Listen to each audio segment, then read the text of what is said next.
Time now for weather with Nebraska Extension Ag Climatologist and Market Journal Chief Meteorologist Al Dutcher. Great to see you, Al. Here we are a little over a week into the new year. What can we expect with the forecast in the coming days? Well, Troy, I hope you, all the Market Journal crew, and our viewers out there had a very relaxing holiday season, given with the conditions that are currently going on across the country. We're now back for the first official forecast of the year. And we kind of ended the year on a wintry note with that major system coming in post-Christmas period. Dropped anywhere from 3 to 8 inches across the state, basically from central to eastern Nebraska, much lesser totals across western Nebraska, unfortunately. And we've seen a very slow melt of this snowpack. So it's been basically hanging around for the last 7 to 8 days, and as it slowly gets its way melted off, we're getting that infiltration into the profile. So there has been some benefit from this moisture, been very little runoff. Conversely, we don't really see any major significant systems moving through the region now for the next couple of weeks, but there are increasing signs as we get past the mid-month period, and we're most likely going to be dealing with some rather significant cold air penetration into North America, and that opens up the opportunity that maybe we'll see one of these cold air surges coming southward that will push up against the mountains and give us the type of precipitation patterns that we've seen with the September and with the October snow events across the Panhandle. Those are the type of events we're going to need to see across the West for us to get any semblance of catching up in regards to the precipitation deficits we've occurred so far this fall, and not including what we occurred during the summer. So let's take a look at the upper air models and see what we have in store for active weather going forward.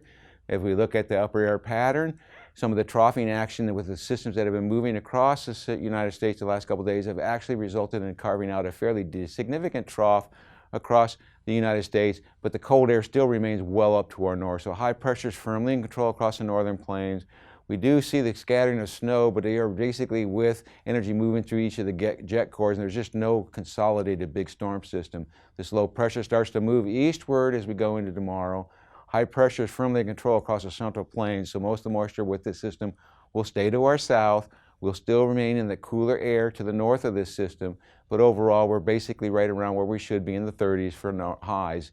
By Monday, the system starts to progress toward the east. We start to see that ridge building in, so we'll start to see a better warm-up across western Nebraska. Eastern Nebraska may be stuck a little bit more in the clouds, so we'll be basically looking for the upper 30s to about the mid-40s to the west.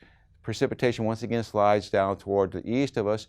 Then as we get into Tuesday, a system over top of the ridge brings a slight shot of cool air to the northern plains, most likely going to impact northeast and east central Nebraska to the greatest degree with about a 3 to 5 degree temperature drop, but overall precipitation does not look to be in store.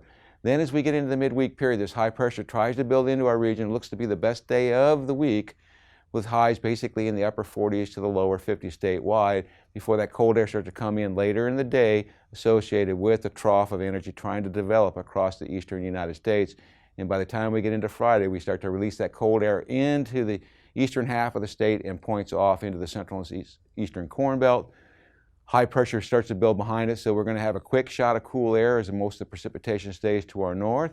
And then there are increasing signs that we'll get some secondary waves of cold air as we get into the weekend as most of this energy shifts off toward our east. Again, high pressure builds in, not in the way it's really of any precipitation.